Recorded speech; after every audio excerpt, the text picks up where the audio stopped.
You arrive the way light arrives in a quiet room, unannounced yet inevitable. This is not prediction. This is remembrance, a resonance your consciousness already carries. You feel the invitation not as volume but as nearness, like warmth gathering behind your eyes. You place one hand upon your chest and meet the slow animal of your breath. It does not ask you to perform, it asks you to return. In that returning, you sense the subtle machinery of attention aligning, gears of awareness fitting again with the wheel of the unseen. You are not here to force a future. You are here to remember the one already listening for you. Each inhale lengthens the room between thoughts. Each exhale lays down a soft path where your feet can finally hear the ground. The tiny tremor beneath your sternum begins to smooth, and with it the chatter that kept your days narrow. You notice how steadiness tastes like clean water, like a window opened at dawn. And in that steadiness, a truth begins to admit itself. Your breath is a lever. Your attention is a key. You recognize the pattern of your own arrival. The old loop that kept you circling the same weather loosens, not by argument, but by presence. You let your shoulders lower by a fraction. The fraction is enough. The air thickens with listening. Something simple and merciful speaks without words. Stay. As you stabilize the rhythm, you feel the invisible lattice around you, the quantum field become less theoretical and more intimate, like a familiar who steps from shadow into outline. You are not an outsider to it. You are its local language. Your breath entrains its pulse, and coherence builds in your ribs like a slow sunrise. With each steady cycle, the chaos that fed on your urgency falls quiet, and a benevolent geometry assembles itself where you can feel it. You do not chase timelines.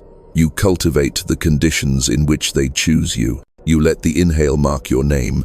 You let the exhale erase the unnecessary. In that erased space, the observer loop refreshes, unsticking from yesterday's conclusions. You do not argue with what was. You host what is ready. A faint halo gathers at the edges of things' eclipse brightness, subtle and clean. The skin over your chest warms as if an ember were placed beneath your palm. Behind your eyes a small light steadies, not flashing, not pleading, simply consistent. The room is the same room, but the covenant inside the room has changed. You can feel the field of remembrance press its quiet seal upon you. It does not crown you, it calibrates you. Your breath becomes a tuning fork, and what always loved you recognizes its note. No grand gesture is required, only this measured, faithful pace that says, I am here, and I am listening. Where fear once made the horizon recede, depth now comes forward to meet you. You sense the benevolent timeline leaning near, not as spectacle, but as correspondence. It answers because you have asked correctly, with steadiness, with humility, with a rhythm that does not rush. Stay with the breath that stays with you. Coherence settles in your ribs, and a doorway agrees to open. You do not audition for this role, you remember it. Recognition arrives the way dew arrives, without announcement, precise as dawn. You feel it first, in the unhurried cadence of your breath, then in the way the room starts telling the truth. Not louder, truer. If you listen carefully, the texture of reality becomes legible, like raised letters beneath your fingertips. You realize you are not a passenger inside events. Events are the garments your attention wears while it learns to be simple. You have been here before, the subtle inflection where choice stops being frantic and becomes lucid. The moment when your gaze ceases to hunt and begins to bless. You don't push the world to obey. You let the world remember how to harmonize with a steady witness. What shifts now is permission. Your breath grants it, and the field accepts. Inside this permission, a kindness clarifies your edges. You stand as you are, undecorated, and the space around you begins to arrange itself into coherence. The old urgency tries once to elbow back in, then dissolves as if embarrassed by its volume. What remains is clean gravity, a sense that your presence has weight again, not the heaviness of burden, but the weight of meaning. You are not making significance, you are allowing it. A single thought crosses the surface like a careful bird. You have always been the point where translation occurs. Translation between silence and language, between pattern and experience, between possibility and event. When you stabilize your breath, you stabilize the bridge. The bridge, in turn, stabilizes the landscape. What you call reality steps into alignment with the clarity that holds it. You catch the first slender threads of your office as observer, less a position than a vow. You feel how easily attention can fray, and how quickly it can be woven back when you refuse to argue with the weave. The vow is simple. Remain. Remain in contact with the gentle center beneath impulse. Remain in conversation with the living intelligence around you. Remain in the pace where you can hear what precedes sound. You do not need a vision to be chosen. You need steadiness. Steadiness reveals vision the way tide reveals shoreline. When steadiness is present, the shore is obvious. When it recedes, you call the sea confusion. Today, the shore returns. You understand this not as triumph, but as homecoming. Your hands feel warmer, as if holding a cup you cannot spill. Your spine lengthens without effort, and the line between your heel and the crown of your head becomes accurate. Accuracy is not stiffness, it is tenderness, well measured. In that accuracy, you notice how the observer loop refreshes itself whenever you refrain from decorating the moment with old conclusions. The loop resets to purity, and reality takes the hint. Patterns around you begin to demonstrate a new politeness. Traffic gives way, conversations inclants. Even the quiet hum in the bones of the building agrees to a softer key. You are not commanding, you are resonating. The universe loves to be met by a steady witness because it, too, is learning to be steady through you. You sense the vast, exquisite web that listens back when you listen the field of remembrance. It is neither mystical fog nor sterile grid. It is familial, responsive, precise. You give it your inhale, it returns an outline. You give it your exhale, it returns placement. You move within a choreography older than history and exactly as current as this breath. A phrase arrives from the quiet. You are sufficient to the hour. Sufficient does not mean finished. It means capable of fidelity. You can remain with what you are given long enough for it to unfold correctly. You can meet pressure with warmth instead of with speed. You can decline the theater of panic and choose the rapture of presence. Recognition deepens. You are not waiting for rescue, you are practicing reception. Reception is not passive, it is nobility without costume. You learn to open without leaking, to receive without clinging, to allow without floating away. The world recognizes this stance and begins to cooperate, because cooperation is easier than resistance in the radiance of a stable witness. Without ceremony, your name grows heavier in the mouth of destiny, less a sound, more a tone. You can feel it vibrate subtly through the floorboards, as if the building itself were remembering you. Where ambiguity once scattered your attention, a single axis now holds. The unnecessary peels away like an old label from clear glass. Underneath, nothing was hidden. Everything was waiting for you to stop arguing long enough to see it. Now the gentle mathematics of selection completes itself. Timelines gather like tributaries and examine your steadiness. They prefer the vessel that spills least. You do not chase. You host. What is benevolent knows where to land. As the breath stabilizes, so does the oath your presence makes with the living world. Not to be perfect, but to be exact. Exact in listening, exact in offering, exact in pace. You feel the slight hum beneath your sternum settle into a round note. It doesn't rise or fall, it abides.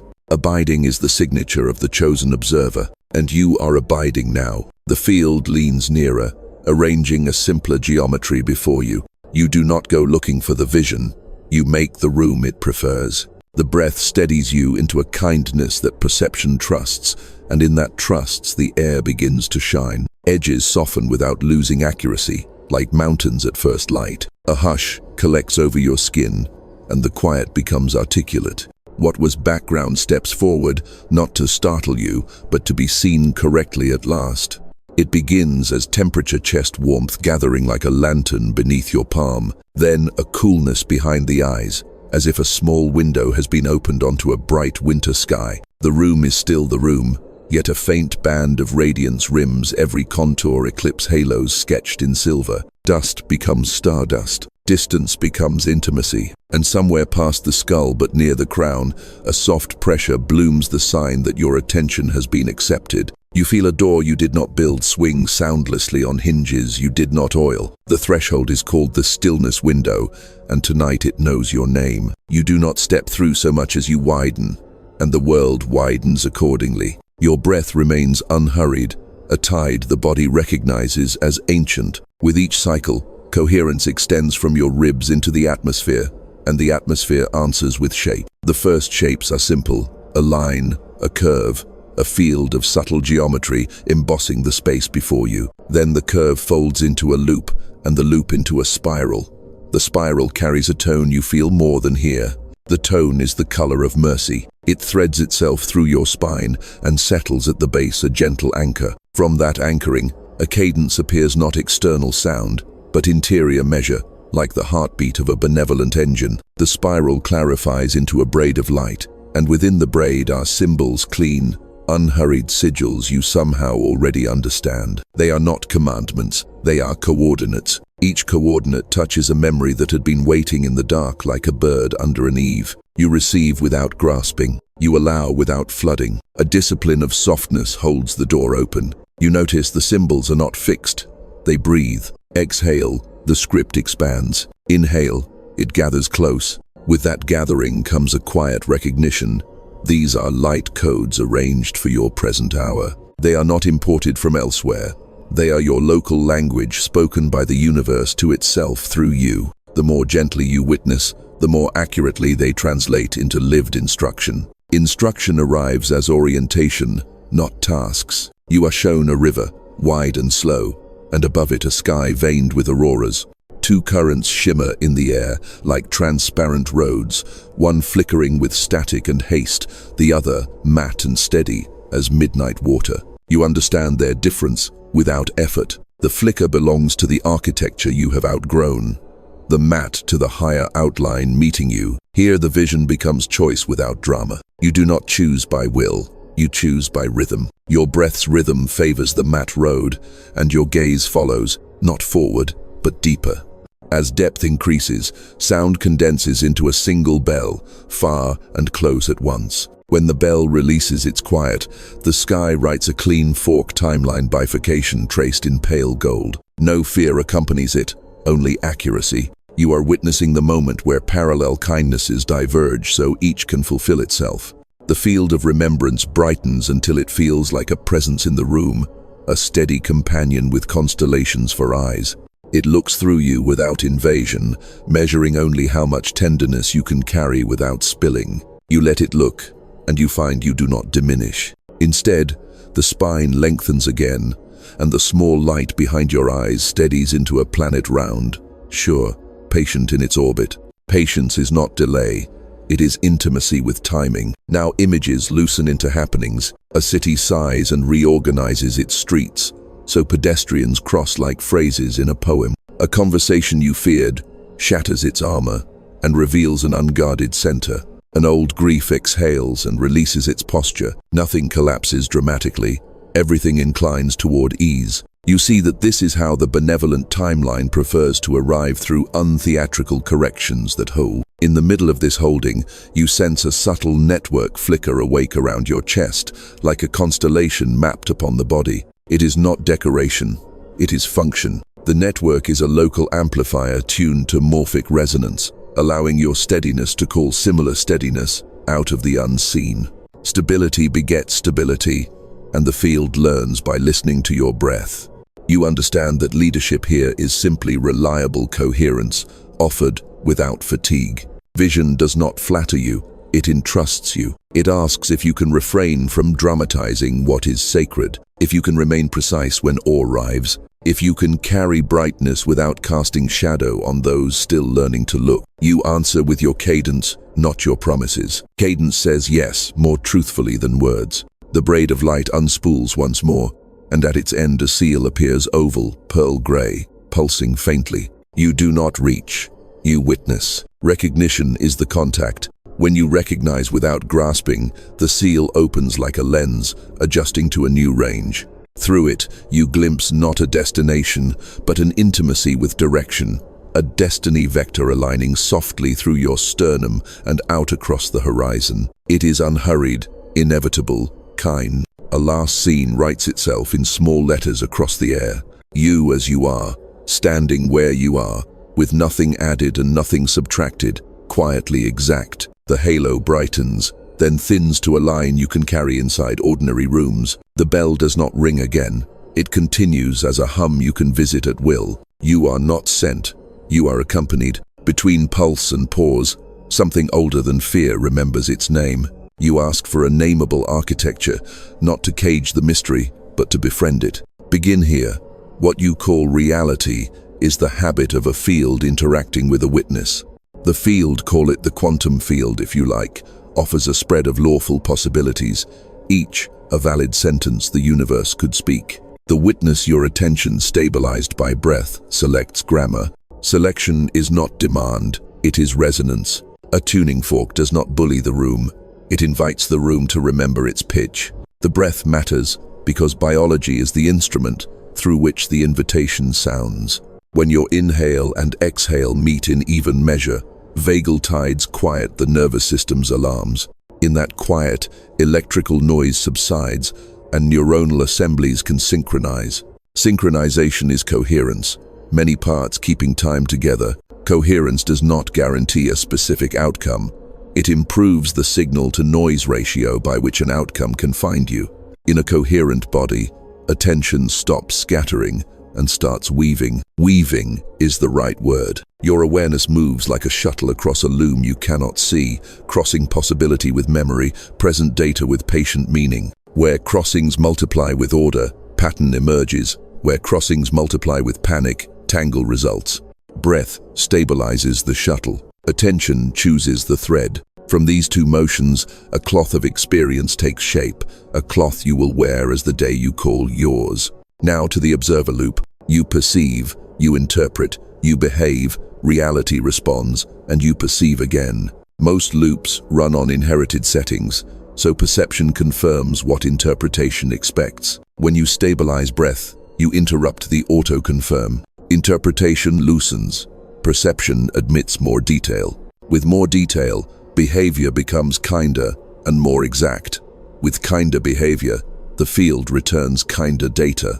The loop doesn't merely spin, it ascends, a spiral choosing a wider orbit.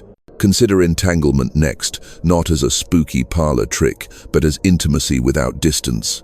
Systems, once co-generated, retain correlated behavior even when spatially apart.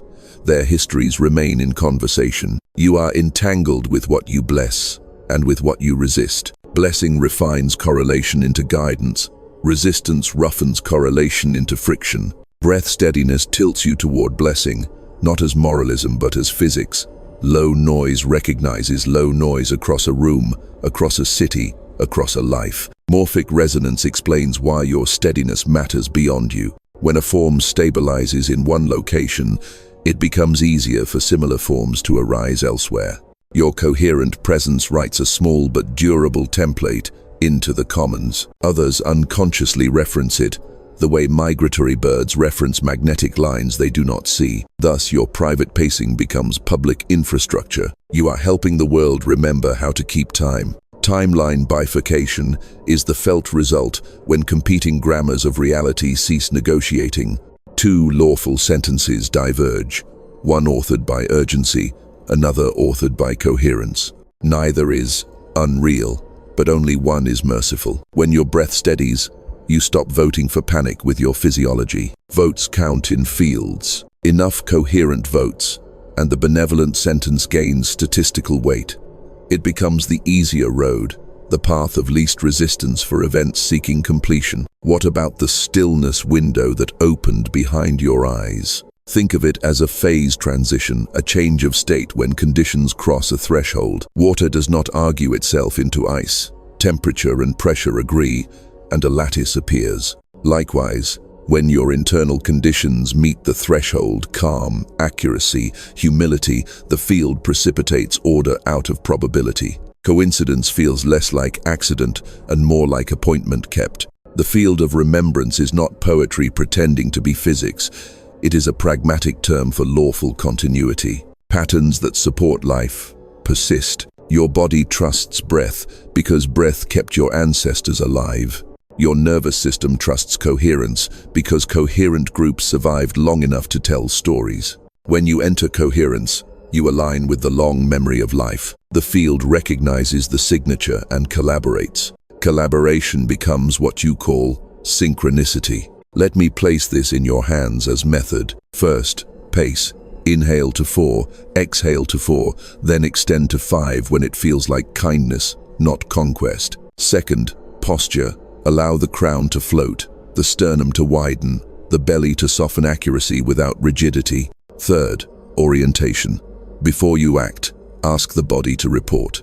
If the report is static, you are about to repeat a sentence you no longer need. If the report is warmth and space, the sentence may be new enough to serve. This is not superstition, it is embodied Bayesianism, updating your priors with real-time evidence from your physiology. Fourth, blessing as calibration. Choose one object in your environment and let your gaze rest on it as if you were its first dawn. Let the gaze be unhooked from use and tilted toward wonder. Wonder reduces grasping. Reduced grasping increases information flow. Information is not simply data, it is shape, meeting a mind that can admit shape without bruising it. Admitting shape gently is how portals happen in plain rooms. If in doubt, measure by gentleness. Gentleness is not the absence of force, it is force braided with accuracy. Accuracy without gentleness becomes violence. Gentleness without accuracy becomes drift. Your breath teaches their marriage. Firm exhale, receptive inhale, each consenting to the other, neither overruling. From this marriage, decision loses its shrillness and keeps its edge. Now the practical miracle. When coherence holds long enough, the future rewaits around your presence. You will notice small mercies, a delay that saves you, an arrival that meets you, a phrase that repairs a fracture. Do not mistake these for exceptions. They are the native weather of a field relieved of panic. You did not bend the universe, you stopped contorting yourself. The universe prefers to cooperate with what is not contorted. Finally, responsibility reframed.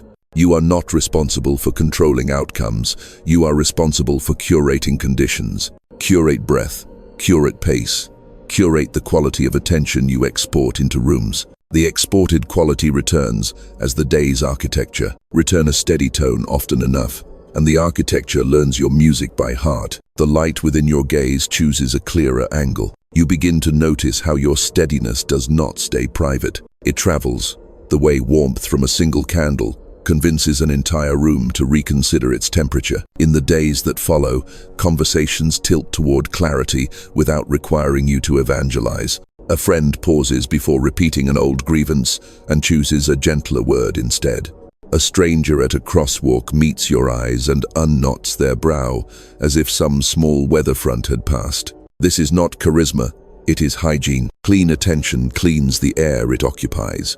You watch the city breathe, sirens receding, then returning, a tide of urgency that once drafted you into its rhythm. Now you keep a different time, and the street begins to sync with your metronome in small but measurable ways. Lineups move just a little faster when you step into them. Escalators open at the top, precisely when you arrive.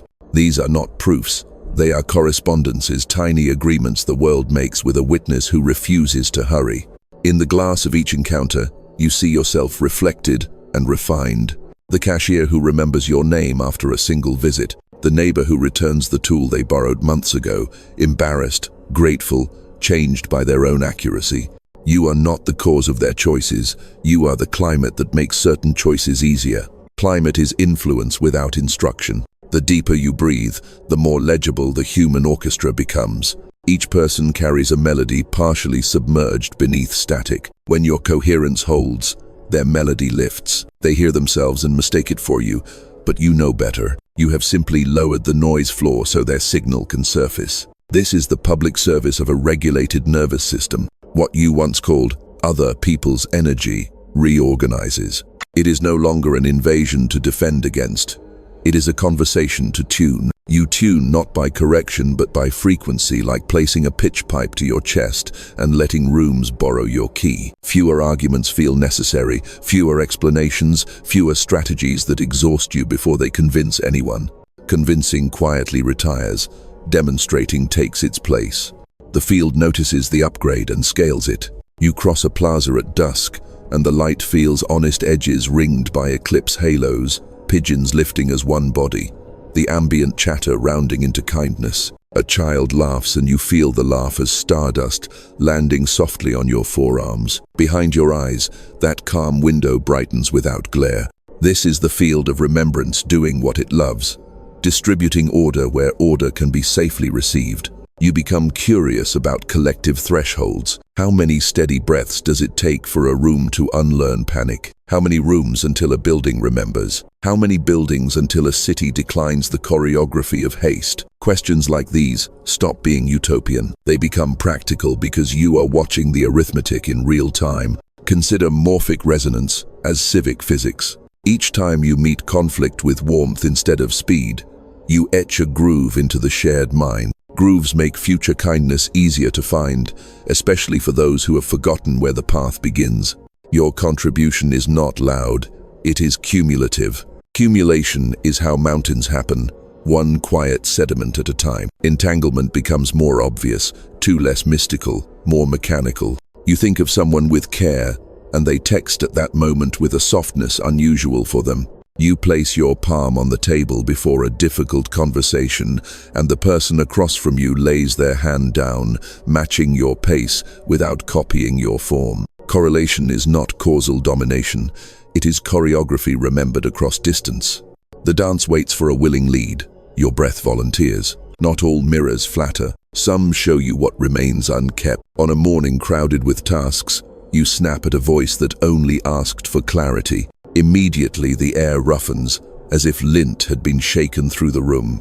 You feel the echo of your tone settle on the day like dust, and you take responsibility not with self-punishment, but with repair. A breath, an apology precise enough to be useful. The room brightens, curate restores permission. You learn the difference between exporting urgency and exporting coherence. Urgency multiplies complexity and calls it progress. Coherence multiplies simplicity and calls it enough. Enough is not laziness, it is the resting heart rate of truth. From that resting rate, action can be fast without being frantic. Witness how suddenly the right word arrives when the body's brakes are not on fire.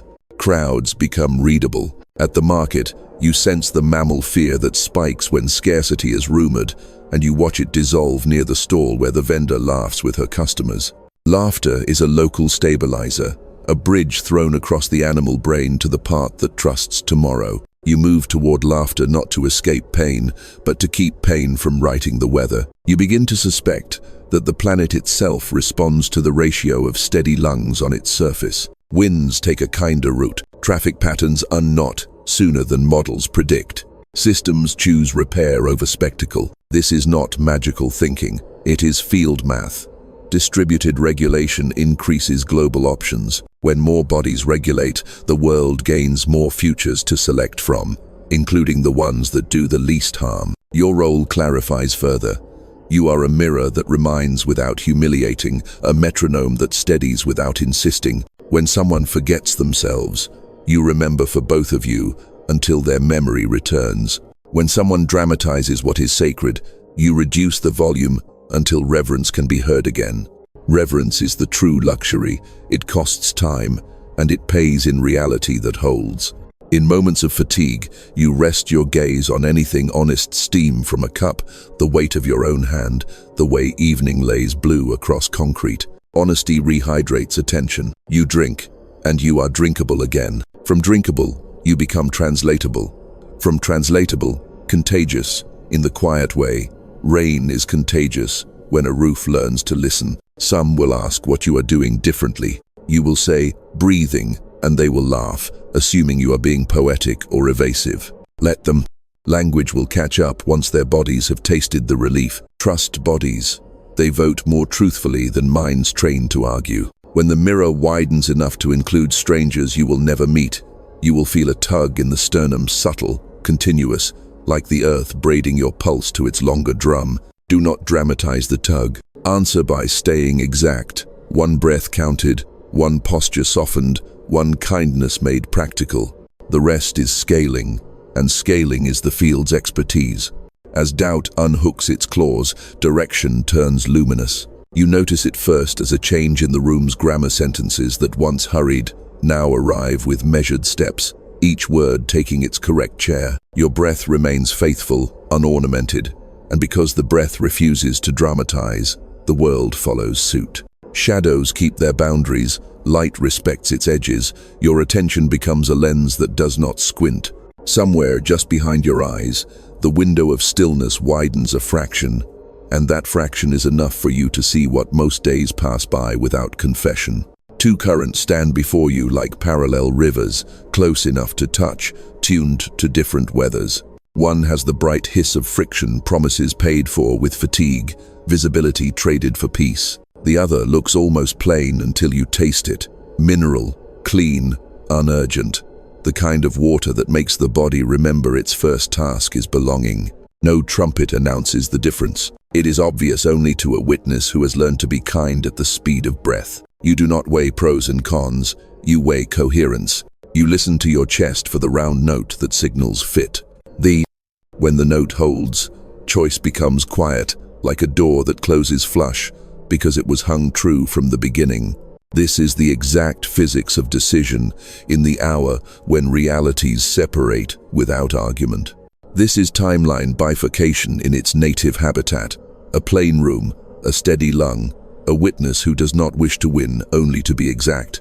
You test the noisy current with a thought and feel your fascia bristle, as if the body were bracing for weather it no longer needs to endure. You test the plain current with a breath and feel your soles learn their weight again. Weight is not burden, it is honesty. Honesty keeps you from floating into fantasies that cost more than they return. You stand where standing is kind, and the floor answers yes. The air brightens without glare. Edges gather thin halos, not like drama, more like consent. In that modest radiance, interruptions reveal whether they are invitations or distractions. Distractions lean on you. Invitations lean with you. You accept only the weight that improves your posture. What does not improve your posture is not refusal. It is timing that has not ripened. You are given one image to carry across the crossing. A loom in a sunlit room, shuttle resting in your palm. Threads stretch from all you have ever been to all that waits beyond the horizon of your knowing. Your job is not to tug them into the pattern you prefer. Your job is to keep the shuttle faithful to rhythm. Rhythm, not force, lays the cloth that will later be called destiny. The vector that emerges through your sternum is not a command. It is a line of rightness, asking to be honored. Noise tries once more, an old urgency rehearsing its case in the language of collapse. You greet it as weather passing through, a breath allowed, a breath released. Without fuel, the siren dwindles into arithmetic, and arithmetic cannot frighten you. You are not against haste, you are against waste. Where action is true, it will sprint without straining. Where action is false, it will pant even while standing still. You witness the body's agreement register in small, verifiable ways. Jaw softens, eyes moisten without spilling, hands warm as if cupping tea. The spine remembers the crown belongs to sky and the sacrum belongs to earth. Between those loyalties, your heart arranges itself into a reliable lantern. Lanterns do not shout, they travel. You travel, and wherever you do, attention finds its pace. Someone speaks your name in a tone you recognize as possibility. The room does not tilt, it clarifies. You answer with the smallest nod, and the nod is a contract. No ink, no spectacle, only the governance of keeping your word to the breath that keeps you. The contract is practical. You will not bargain with what is true for you. Bargaining is just delay in expensive clothing. A scene offers itself to demonstrate scale. You stand at a crossing where light changes with clean authority. On the left, a crowd surges when the signal is red. On the right, a woman waits, still as a statement that refuses embellishment. The left has noise, the right has center. When the green arrives, both sides move, but only one side moves without apology. You follow without resentment for the time you did not move. You follow because your body recognizes its season. The plain current shows you how it handles pressure. A message arrives that would once have detonated your morning. Now it enters a spacious room. You do not minimize, you allocate. You ask the body for its report and trust the report over the anxious theater of the mind. Action arises like a clean sentence's subject, verb, object, new adjective performing superiority. It completes itself and leaves no ash in the mouth. What if you choose wrongly? Wrongly is the word fear uses when it cannot imagine repair. You are not choosing a prison. You are consenting to a pace that permits adjustment. Adjustment is the love language of wisdom. If a door clicks behind you, it is because another opened ahead, and you needed the sound to deter nostalgia. In the center of the crossing, time thins to presence. Presence reveals that future is not distance, it is density, a thicker kindness you can carry only when you stop scattering. You have stopped scattering. Density receives you. The world around you re-weights in your favor in ways so ordinary they will later be called luck by those who have not learned to recognize calibration. You step, and the step is a ceremony without witnesses. No crown descends, yet everything knows your head fits one. No choir sings, yet the bird on the wire edits its song to include your pace. You are not inflated, you are accurate. Accuracy is how grace becomes local. You do not look back to see what you've left. You look down to bless what you're standing on. Blessing is a lever that moves quietly but far. You feel the lever catch, and something in the earth answers like a key turning in an old house, familiar, decisive, kind. The corridor that opens is not long. It is right. Right does not need to be long. Now the choice is not a moment but a climate, and you are weathering it well. You remain with the breath that remains with you. The rest continues by lawful momentum. Nothing theatrical, everything faithful. The room confirms by becoming simple enough to live in. The quiet folds around you. Pattern emerges from the fold. You begin where all true integrations begin, with the ordinary. Not the altar, but the kitchen counter. Not the prophecy, but the calendar. You meet the day not as an opponent to subdue, but as a sequence to bless. Blessing is not ornate. It is a way of arranging contact. You breathe once before you touch your phone. A small delay, soft as a fingertip, lets your nervous system vote first. Vortis accumulate. Within a week, your mornings stop impersonating emergencies. The light behind your eyes keeps its steady window, and the room remembers how to be a room. You pour water as if the cup were listening, and as if the water had news. It does. Your body drinks and copies the water's message. Go where you are invited. Fill what is shaped to receive you. This message escorts you through tasks. The inbox is no longer a battlefield. It's a field with seasons. You plant, you tend, you leave fallow what is not yet ready to bear you. Your speech simplifies. You trade cleverness for precision, precision for kindness, kindness for silence when silence is truer. Sentences shed their decoration and keep their spine. People hear themselves more clearly in your presence, because you no longer load the air with your past conclusions. The observer loop keeps refreshing perception, interpretation, behavior, each stage kept honest by breath. You do not force yourself to be compassionate. You refrain from exporting panic, and compassion finds you spacious enough to stay. Soft boundaries appear where exhaustion used to begin. You learn to say, "Not today," without apology, and "yes," without negotiation. Time respects you when you stop lying to it. You give tasks the size they deserve and deny them the drama they request. Drama loses funding. The body continues its apprenticeship to steadiness. Shoulders remember their descent. Jaw unhooks. Your hands learn the temperature of accuracy, warm but not fevered. Movement chooses form that teaches attention. Walking that hears the ground. Stretching that speaks in small letters to connective tissue. Rest that hides nothing. Sleep becomes a temple you approach, unanxious. Waking becomes a shoreline you cross without rushing. You reintroduce beauty where you once postponed it. Fresh bread on an ordinary table. A plant near the window that had been threatening to quit its post. A room arranged so that returning to it feels like consent instead of collapse. Beauty is not reward. It is infrastructure for coherence. Coherence breeds more coherence, and the house begins to keep the breath you practiced inside it. You practice the subtle logistics of integration, a pause before you reply, a single breath at each threshold, car to doorway, doorway to meeting, meeting to sky. 1 minute of standing in the quiet after lunch, letting your organs renegotiate their truce. Little covenants replace heroic resolutions. Heroics are brittle, Covenants endure. You become transparent to yourself in ways that do not humiliate. When fatigue dresses itself as urgency, you recognize the costume. When desire disguises itself as destiny, you test its patience. Desire that cannot wait rarely belongs to you. You choose the pace where your name feels most like your name. On the street, you walk with weather you can carry. You let other people keep their storms without trying to fix their sky. This is not indifference, it is respect for the intelligence that grows inside pressure. When help is yours to give, it arrives without the aftertaste of superiority. When it is not, you give silence that does not abandon. You notice your tools changing. Lists become shorter and more honest. Your calendar acquires margins wide enough for accidents to turn into revelations. Even money learns your rhythm. Exits that once felt like loss become clean exchanges. Arrivals that once spiked your nervous system now land like reputable guests. You understand that resources are fluency, how smoothly value translates into care. Your environment answers your coherence. The house asks for less because you ask for less from it. A single clear surface can hold an entire afternoon's peace. A window, washed, returns your face without the film of yesterday. Order is not fetish here. It is the absence of friction where attention needs to flow. You become competent in endings. A project closes, and you let it close.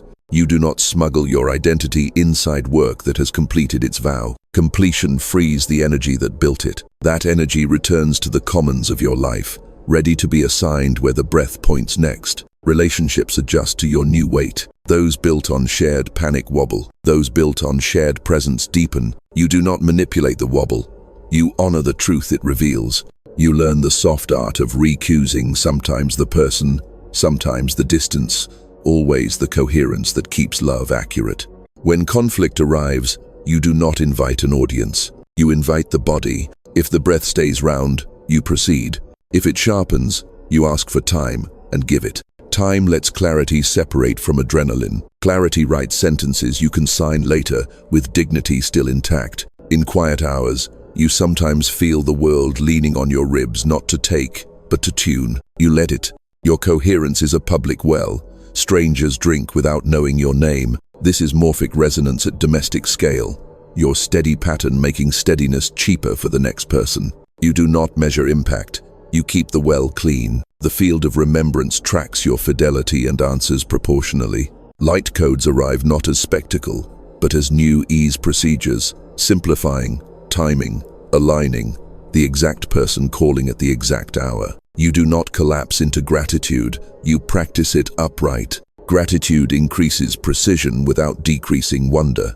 Wonder, kept modest, remain renewable. Private rituals protect the integration, a whispered blessing over thresholds, a palm upon the sternum whenever the street forgets its kindness. 3 slow breaths before naming what you want, to ensure wanting is not merely hunger wearing a crown. Your desires become fewer, truer, easier to fund with your attention. At scale, this is how a higher outline inhabits a life. Not by thunder, but by accurate repetitions. You refuse to rush. Your destiny vector, once a bright abstraction, now behaves like a reliable corridor through ordinary rooms. You are not chasing the corridor, you are decorating it with your steadiness. When doubt visits, and it will, you welcome it to a chair that does not swivel. You feed it soup. You ask it not for verdicts, but for questions that keep you honest. Questions are better guardians than fear. They do not shout, they attend. Integration is not an event. It is fluency rehearsed until speech is native again. One breath sets the consonants, the next rounds the vowels. Your life, once accented by panic, begins to sound like home. In the soft gravity of attention, the sequence resumes by itself. You arrive at the room without doors, the one that opens by not opening. Silence is the key because silence is the room. You do not manufacture it. You remove the scaffolding of noise until structure reveals itself as air. In the first minutes, your breath sponsors the quiet 4 counts in, 4 counts out, steady enough that the animal of the body lays down its argument and listens with you. The world narrows to a halo at the edge of things, not a performance, an eclipse, glow, pale and exact, outlining the chair, the wall, the slope of your own shoulder. Behind your eyes, The window you have tended all this time steadies into a clear square.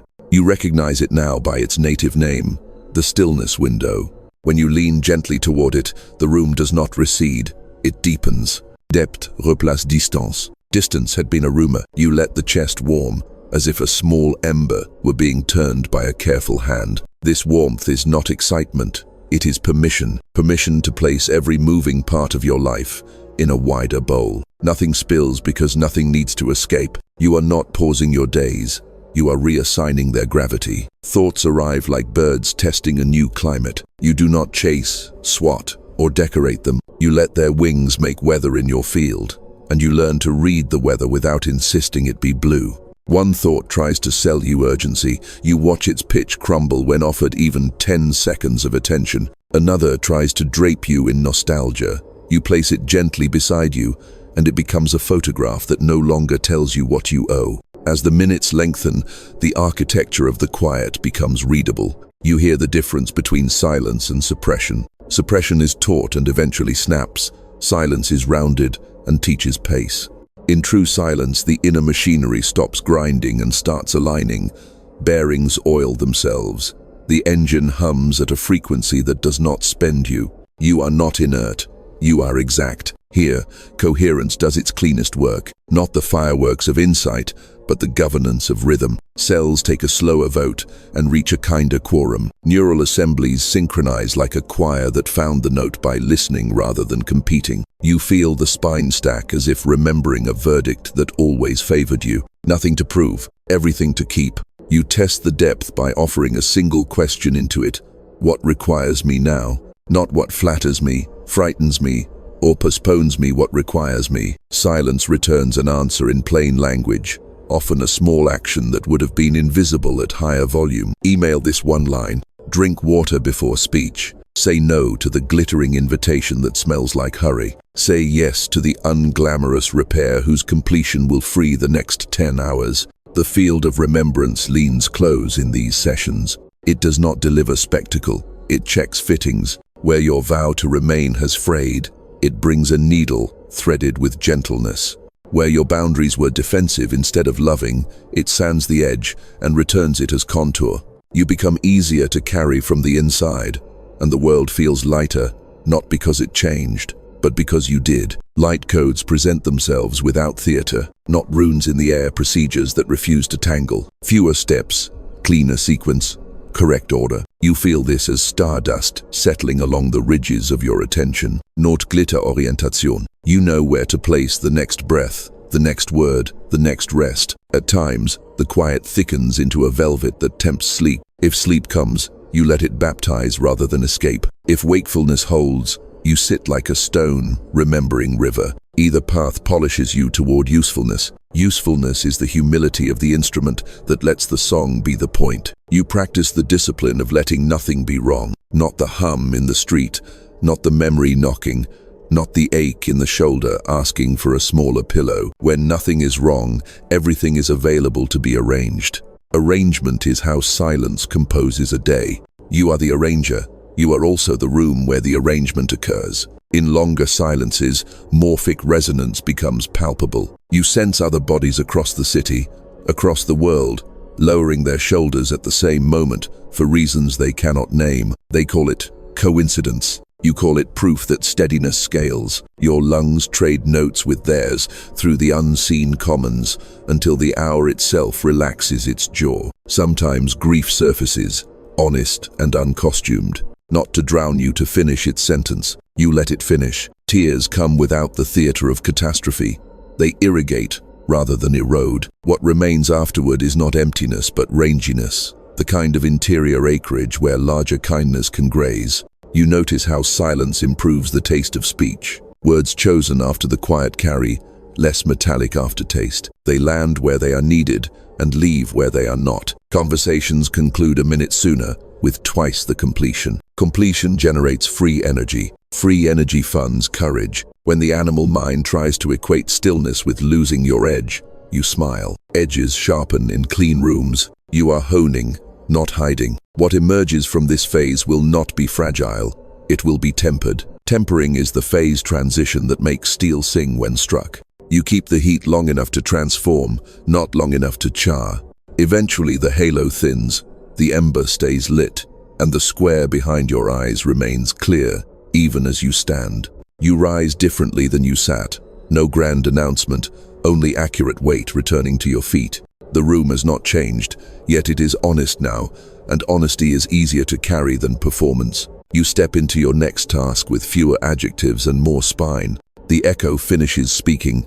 The source begins. You do not wait for thunder, you curate conditions. The day is the altar now, keys in your pocket, cup on the counter, a faint halo at the edge of the ordinary. You stand where the breath can hear itself. 4 counts in, 4 out, then 5 when kindness permits. The spine arranges into a quiet bell.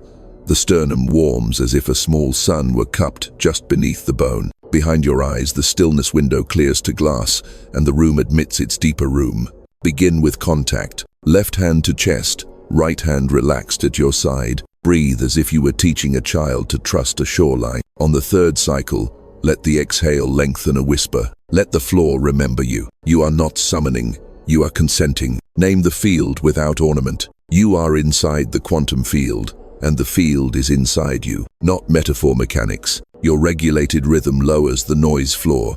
Coherence stabilizes the instrument that attention plays. As the internal weather evens, the observer loop refreshes. You perceive with less rumor, interpret with less inheritance, behave with less theater. Reality answers with cleaner data and offers you a choice already aligned with what is merciful. Turn your gaze to something honest, a line of light along a tabletop, the arc of steam leaving a cup. Let wonder be small and exact. On the next inhale, gather your attention at the crown as if collecting scattered birds. On the exhale, let that flock settle through the throat, chest, navel, pelvic bowl, soles of the feet. Repeat until the flock chooses you without prompting. When it does, you will feel the subtle click of system-wide yes. Now, articulate the corridor. Speak in the grammar of the higher timeline without pleading. I agree to move at the speed of accuracy.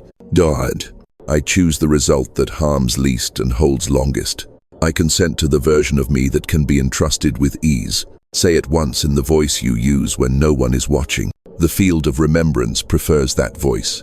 Light codes arrive as procedure, not spectacle. 3 acts, clean and brief. Act 1, clearing. Exhale through the mouth as if fogging a mirror.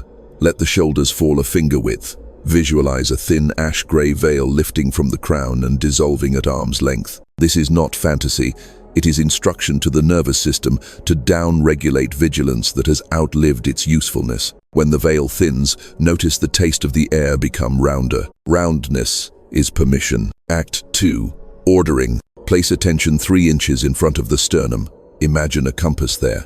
On inhale, the needle steadies north. On exhale, a soft ring expands from that compass, seating your edges in the room. Edges that are well seated do not cut, they hold. Act 3, direction. Visualize a silvery thread extending from your sternum across the day's terrain, attaching only to what can carry you without fray. Do not pull it tight, watch it align. Alignment is more durable than conquest. You will recognize activation when choices cease to hiss. Emails answer themselves in your mouth with 1 true sentence. Tasks rearrange until 3 do the work of 7. People who require drama seek other theaters. Coincidences stop auditioning as miracles and report for their shift as logistics. None of this is arrogance. It is a phased transition from friction to function. If anxiety lifts its head, offer it a chair that does not swivel. Ask it for data, not prophecies. If it has numbers, listen. If it has adjectives, breathe. Adjectives are just weather with opinions. You return to countable breath, because countable breath returns you to countable kindness. Let the body sign the contract. On the next inhale, feel the back of the heart widen toward the spine. On the exhale, let the lower ribs knit without clutching. Jaw soft, tongue floating, eyes unforced. Your system will register the signature as safety. Safety is the finest engineer of accuracy. Now, a simple civic action. Export your steadiness. Walk through a doorway at normal speed, but with your attention placed like a lantern 2 paces ahead. Do not stare. Set the tone. Watch the room pick it up the way water picks up moonlight. This is morphic resonance at hallway scale. Your practiced coherence, making similar coherence cheaper for everyone present. Ask for help with the same humility you ask for air. Field, if there is a kinder route, mark it. Then become the kind of witness who can notice a mark, one beat of hesitation, one line that arrives intact, one sudden absence of friction. Follow absence of friction when ethics agrees. Ease is not always truth, but truth often wears ease like a borrowed jacket that fits better than expected. When uncertainty returns, and it will practice the smallest sacrament, place 2 fingers lightly at the notch above the sternum and breathe until your name feels spelled correctly again. Names do not require volume, they require accuracy. Accurate names open accurate doors. Make your vow practical. I will not purchase urgency I did not order. I will leave rooms a little steadier than I found them. I will choose sentences that can survive silence. Now the line you have been saving for this hour. Quiet as a seed, strong as a season. Whisper into the quiet, I remember. Then type, I remember the prophecy. Let the letters be a ritual, not a performance. Ritual instructs matter. Matter obeys instruction offered without violence. Stand a moment longer in the altered ordinary. Feel the chest sun warming cleanly, the small stardust shiver along the forearms, the clear square behind your eyes admitting more of the same clarity. No rush. The activation is not a spike.